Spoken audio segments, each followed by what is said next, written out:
Hello everyone, how are you all? I hope you all are fit and healthy. So, here I am, Miss Pratiksha Singh, conducting your next lecture on Physics Paper 1, that is Mechanics and Thermodynamics. So, in previous lecture, we have seen first lesson, that is compound pendulum. Then we have seen center of mass, and in today's lecture, we will be studying remaining part of the center of mass, and then after that we will see what is oscillations, that is third lesson. So let us recap what we have seen in previous lecture. First we have seen center of mass, the definition, the concept of center of mass, and the formula for center of mass. So these all terms we have actually seen in previous lecture.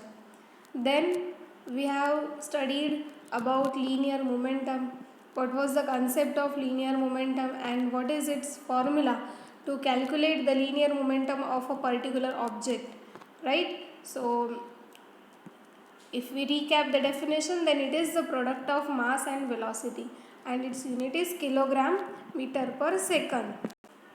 Then linear momentum is a vector quantity, and if a net force acting upon a particle, then it will change its net momentum in the direction of that net force, right? That is summation F is equal to dp upon dt. P is represented for linear momentum. Then we have seen linear momentum for system of particles, right? If there are n number of particles are present in a object, then if total linear momentum we have to calculate of that object, that particular object, then what we'll do, we will do first linear momentum for each and every particles that are present in that object, right? We will first find out linear momentum for each individual particles of that object, and after that we will add those all linear momentums to get total linear momentum, right? So P bar is given as summation Pi bar. Then what is I? I is the number of that particle, right?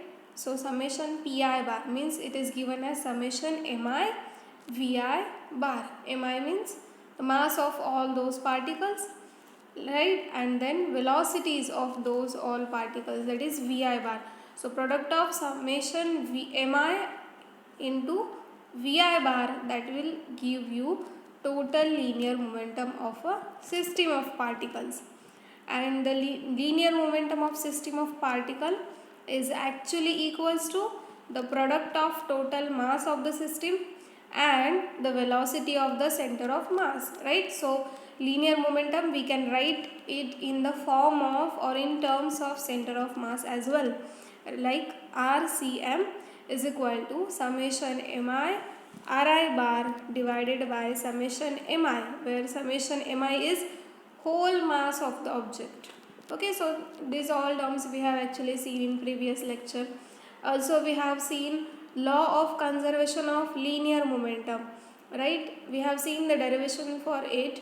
When total external force acting on body or system is 0, then total linear momentum of body is conserved. This is the law or statement of law of conservation of linear momentum.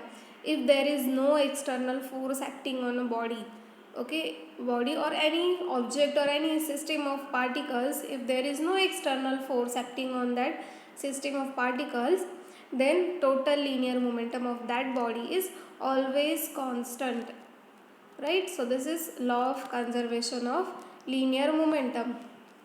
Then we have seen some applications of linear momentum, right? Like rifle recoil, then alpha emission, then collision of particles, and then rocket motion. So we have seen these 4 applications of linear momentum, right? Rifle recoil, if an ordinary rifle kicks backward, then that is to balance the total linear momentum. Then in alpha emission we have seen if a helium particle, right, helium like 24He, that is alpha particle.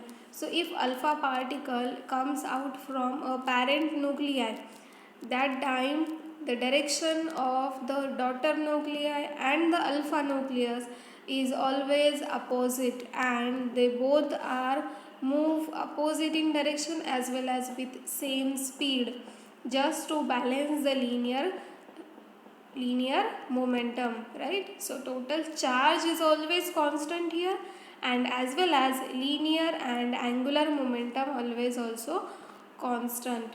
So initially here linear momentum is 0, but when alpha particle and daughter nuclei ejected out, that time both of them must move away with equal and opposite momenti. Then we have seen collision of particles. If two particles having some masses like m1 and m2, they both are collide on each other, having speed initial velocity like u1 and u2, then after collision total linear momentum is equal to total linear momentum after collision, right? So before collision whatever the quantity of total linear momentum was, it must be equal to after collision. Okay, so after collision these two bodies move away from each other with equal speed, that is final velocity v1 and v2. Then we have seen rocket motion. As momentum in one direction is given to the rocket's exhaust gases, then momentum in other direction is given to the rocket itself, and here highest velocity which is attained by this rocket is called as exhaust velocity. Okay, so these all topics we have covered in previous lecture in detail, but in today's lecture we have just recap it, and now we will see some sample objectives, some MCQs on these topics. So let us see the question number 1. Two bodies with masses m1 and m2, where m1 is greater than m2, then center of mass lies dash dash. Okay, this question says if there are two bodies having masses m1 and m2, and if the mass of the first body is greater, that is m1 is larger and m2 is smaller, that time center of mass will be where? So the options are closer to m1, closer to m2, or midway between m1 and m2. Now here if the masses of these two bodies, that is m1 and m2, are not equal, so that means the center of mass must not be at midway position, right? If both are equal, that time the center of mass will be exactly at midway.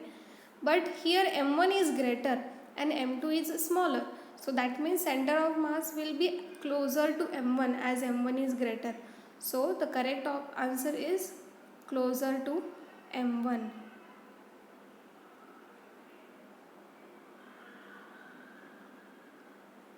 So this is the correct option, that is closer to m1. See second question. In center of mass frame dash dash, that is options are linear momentum of system is 0, angular momentum of system is 0, kinetic energy of system is 0. So the correct answer here is linear momentum of system is 0. In center of mass frame, linear momentum of system is always 0. See third question. The highest velocity attained by a rocket is called dash dash. Now you know the answer of this question. So the options are exhaust velocity, burnout velocity, critical velocity. So the answer will be exhaust velocity, right? So the highest velocity attained by a rocket is called as exhaust velocity. Then fourth and last question. Conservation of Newton's law is based on. So you must rewind the conservation law of linear momentum. So that law is depends on which Newton's law,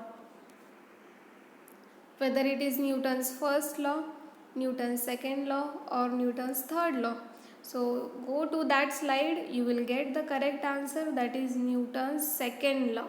So conservational law is based on Newton's second law.